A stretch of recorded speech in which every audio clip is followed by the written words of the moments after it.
आज हम लोग बात करेंगे फार्माकोडायनेमिक्स के एक शॉर्ट क्वेश्चन के ऊपर, जो है principle of drug action. So basically principle of drug action में आपको 2 पॉइंट पहले लिखना है। Drug action do not impair new function to any system और ऑर्गन और cell, it just alter the pace of ongoing action activity. तो drug जो होता है वो कभी भी नया फंक्शन असाइन नहीं करता है किसी भी बॉडी सेल में, वो नया फंक्शन कभी नहीं करता है, वो केवल अल्टर करता है।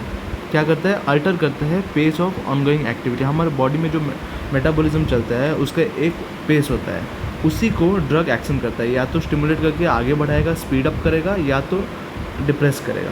तो टाइप ऑफ ड्रग एक्शन अभी देखते हैं। टाइप ऑफ ड्रग एक्शन में आपका बेसिकली 5 ड्रग एक्शन के बारे में बात किया गया है KDT त्रिपाठी के सेकेंड ईयर में। तो फिर उसमें है, पहला है stimulation, depression, irritation, replacement, cytotoxic agent. Again stimulation, depression, irritation, replacement, cytotoxic agent. SDIRCN। आपको ये 5 पॉइंट हमेशा याद रखना है। तो भी पहले पॉइंट से एक एक करके हम लोग डिस्कस करते हैं। पहला पॉइंट है stimulation. Stimulation it refers to the selective enhancement of the level of activity of specialized cell. जो स्पेशलाइज्ड सेल्स होते हैं, जैसे कि एड्रेनलिन हो गया, हम जो माफ़ कीजिएगा, जो हार्ट हो गया, सैलिवरी ग्लैंड्स हो गया, उनके जो स्पेशलाइज्ड सेल्स की एक्टिविटी होते हैं उनको सिलेक्टिवली एनहांस करते हैं। उसका हम लोग एग्जांपल देते हैं, जैसे कि एड्रेनलिन। एड्रेनलिन हार्ट का जो फंक्शन होता है उसको स्टिमुलेट करता है। वहीं पिलोकार्पिन वो सैलिवरी ग्लैंड को स्टिमुलेट करता है। पिलोकार्पिन क्या है? पिलोकार्पिन एक मेडिसिन है जो कि हमारा जो प्रेशर इनसाइड आई होता है उसको कम करता है, और जो ड्राई माउथ का सिचुएशन होता है उसके लिए भी पिलोकार्पिन यूज़ किया जाता है। सेकेंड हम लोग बात करेंगे, पहला तो था हमारा स्टिमुलेशन, दूसरा है डिप्रेशन। तो डिप्रेशन के बारे में बात करते हैं। Selective diminution of activity of specialized cell. एकदम ऑपोजिट है स्टिमुलेशन और डिप्रेशन। स्टिमुलेशन स्टिमुलेट करता है, डिप्रेशन डिप्रेस करेगा। जैसे कि बारबिक्यूरेट्स क्या करते हैं हम लोग, बारबिक्यूरेट्स हमारा CNS की एक्टिविटी को डिप्रेस करता है। वहीं जो लोकल एनेस्थेसिया होता है वो नर्व कंडक्शन को रोक देता है। तो भी ये 2 एग्जांपल आप लोग याद रखेंगे डिप्रेशन में। इस पहले स्टिमुलेशन में 2 याद रखेंगे, एड्रेनालिन और पिलोकार्पिन, और इसमें हम लोग याद रखेंगे बारबिक्यूरेट्स और लोकल एनेस्थेसिया। ओके। तो फिर अभी डिप्रेशन का और सेकेंड एक पॉइंट है, कुछ ड्रग होते हैं जो कि बोथ स्टिमुलेशन का काम करते हैं और डिप्रेशन का भी काम करते हैं। तो उसका एक एग्जांपल है एसिटिलकोलिन। ये आप कोलिनर्जिक सिस्टम में आप पढ़े होंगे। तो फिर इसमें एसिटिलकोलिन स्टिमुलेट करता है intestinal smooth muscles, smooth muscles है ये। ओके। तो फिर इंटेस्टिनल स्मूथ मसल्स में ये काम करता है, स्टिमुलेट करता है। वहीं ऐसे नोड जो होता है, साइनोआर्टरियल नोड होता है इन हार्ट, उसको डिप्रेस करता है। अभी तीसरा जो है, तीसरा हमारा क्या था, और एक बार ऊपर चलते हैं।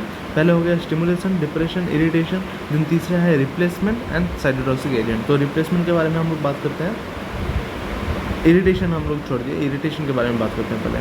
Irritation, this indicate imply suggest, उसको हम लोग कॉनवर्ट्स भी बोल सकते हैं। कॉनवर्ट्स जो है वो बुकिश लैंग्वेज है।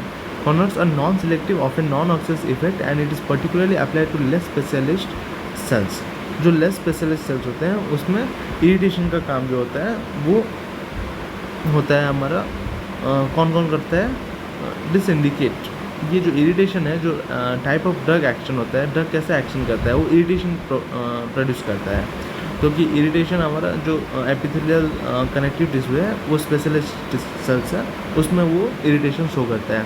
देखो इरिटेशन 2 प्रकार के होते हैं, एक माइल्ड इरिटेशन होता है और एक स्ट्रॉन्ग इरिटेशन होता है। माइल्ड इरिटेशन में क्या होता है, जो स्टिमुलेट एसोसिएट फंक्शन, उसके एसोसिएट जो फंक्शंस होते हैं उसको स्टिमुलेट कर देता है। वहीं अगर आपको स्ट्रॉन्ग इरिटेशन होता है उसमें क्या क्या हो सकता है, इन्फ्लेमेशन हो सकता है, कोरोजन हो सकता है, नेक्रोसिस हो सकता है, मॉर्फोलॉजिकल डैमेज हो सकता है। तो इसके बारे में हम पर्टिकुलरली बात करेंगे बाद में। वहीं दूसरा हम लोग बात करते हैं, उसके बाद जो है वो है रिप्लेसमेंट। कुछ हमारे बॉडी में जब डेफिशिएंसी हो जाता है किसी चीज़ का, जैसे कि नेचुरल मेटाबॉलिट्स का डेफिशिएंसी होता है, हार्मोन का डेफिशिएंसी होता है, कॉन्जनर्स का डेफिशिएंसी होता है, तब हम लोग कुछ मेडिसिन ड्रग्स लेते हैं।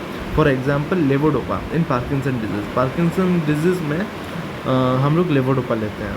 वहीं diabetes mellitus, DM diabetes mellitus, उस टाइम हम लोग क्या लेते हैं, इंसुलिन लेते हैं। एनीमिया में क्या डेफिशिएंसी होता है, आयरन की कमी होती है, इसलिए आयरन लिया जाता है।